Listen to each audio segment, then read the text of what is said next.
বিপদের সময় যাদের পাশে পাইনি সুসময় আজ তাদের বন্ধুত্বের দাবিদার। সত্যি সময় সবকিছুই বদলে দেয়। এ কথার বাস্তবতা আশেপাশের দিকে তাকালেই দেখতে পারবেন, নতুবা নিজের মধ্যেও খুঁজে পাবেন। হ্যালো এভরিওয়ান, আসসালামু আলাইকুম।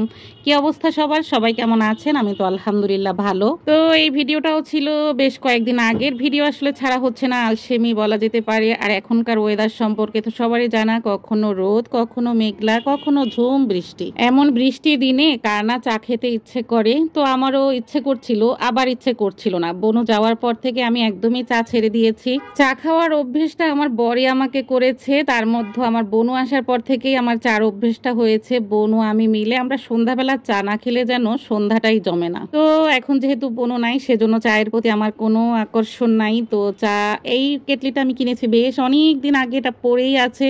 তো বনুও বলছিল যে এটা যে কিনলা, একবার তো ট্রাই করেও দেখলা না যে চা এটার ভিতরে হয় নাকি আবার ফেটে যায়। তো সেই জন্যই একবার চা ট্রাই করা এটার ভিতরে, এই আর কি। আর সেই সাথে এই মগটাও ছিল নতুন মগ, চায়ের কাপ কিংবা চায়ের বালতি বলতে পারেন, বিশাল বড় সাইজের। যাই হোক, সেজন্যই চা বানিয়ে নেওয়া। একটা ভিডিওর পিছনে যে কতটা মেহনত করতে হয়, যারা ভিডিও করে তারাই একমাত্র বোঝে। যাই হোক, আমি চা বানাতে গিয়ে কতবার যে দুধ ফেলে দিলাম, চা ফেলে দিলাম, এই আর কি। তো চা তো রেডি হয়ে গেছে, আর আমি চলে আসছি আমার একটু ছাদ বাগানটা আপনাদের সঙ্গে একটু শেয়ার করতে। গাছে এত সুন্দর ফুল ফোটে, এখন তো বর্ষাকাল, জবা গাছে জবা ফুল একদম ভরে থাকে। তারপরে পর্তুলিকা, আরও বিভিন্ন রকমের ফুল আছে। এখন যেহেতু অনেক বেশি গাছ নেই, খুব কম গাছ আছে, তার মধ্যে ফুল গাছে ফুল দেখতে তো কার না ভালো লাগে বলেন? আমার তো ভীষণ ভালো লাগে। তো চাটা খেয়ে নিয়েছি আর আপনাদের সঙ্গে শেয়ার করতেছি। এই কাঠগোলাপ গাছটা এই বছরও ফুল আসছে। এই ভিডিওটা যখন করেছিলাম তখন তো মাত্র 2-3টা ফুল ফুটেছে, আর এখন মাশাআল্লাহ গাছ একদম ভর্তি কাঠগোলাপে। আপনাদের সঙ্গে আবারও শেয়ার করব ইনশাআল্লাহ। বর্ষাকাল মানেই হলো আমড়া গাছে, লেবু গাছে, এগুলো গাছেও ফুল থাকে। তো এইসব গাছেও হলো ফুল ধরেছে। আর এই জবাটা দেখতে সুন্দর না? এক জায়গাতেই আমার 2 রকমের জবা, 3 রকমের জবা। তো এই পর্তুলিকাগুলো আমি বনু আমরা দুজন মিলে লাগিয়েছিলাম। আর এই যে এই 12 মাসের গোলাপ গাছটা এখানে আছে। এই যে মালভেরি গাছটা, কিছুদিন আগে তো প্রচুর মালভেরি ধরছিল, গাছটা আমি ছাটাই পাটাই করে দেওয়ার পরে আবারও মালভেরি এসেছে।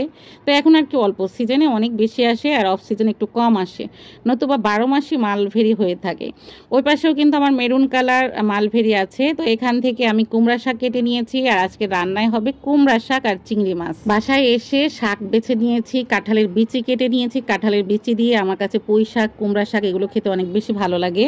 তো এই যে চিংড়ি মাছও বেছে নিয়েছি। তারপর চিংড়ি মাছটা ভালো করে কষিয়ে এখানে হলো বোম্বাই মরিচ দিয়ে রান্না হবে। আর এই বোম্বাই মরিচের ঘ্রাণের জন্য এটা খেতে অমৃত লাগবে জাস্ট। আমার মা আমার জন্য বস্তা ভর্তি করে বোম্বাই মরিচ কিনেছে, কিছুটা সে রেখে দিয়েছে, পরবর্তীতে পাঠাবে। আর অনেকগুলো বনু নিয়ে আসছিল, মানে একসঙ্গেও অনেকগুলো আনতে পারে নাই।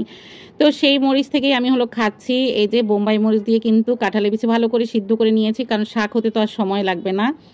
তারপরে এই যে শাকগুলো দিয়ে দিলাম, ব্যাস শাক হয়ে গেছে। আমার তো দেখে আর তর সইতেছে না, এখন খাবার পালা। এই ভিডিওটা মূলত কুরবানির 2-1 দিনের পরে সম্ভবত। আমি যে শাকটা রান্না করার পরে আমার এমন মনে হচ্ছিল যে আমি এটা দিয়ে একদম পেট ভর্তি করে ভাত খেয়ে নেই। তো শাক রান্না ছিল, আর আগে তো মাংস রান্না ছিলই।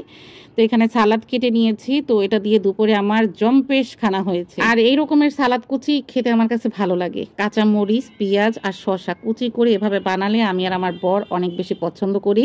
ধনিয়া পাতা দিলে আরও ভালো লাগে, ওটা ছিল না। তো এই ছিল আজকে শেয়ারিং। আজকের মতো বিদায় নেব, আল্লাহ হাফিজ।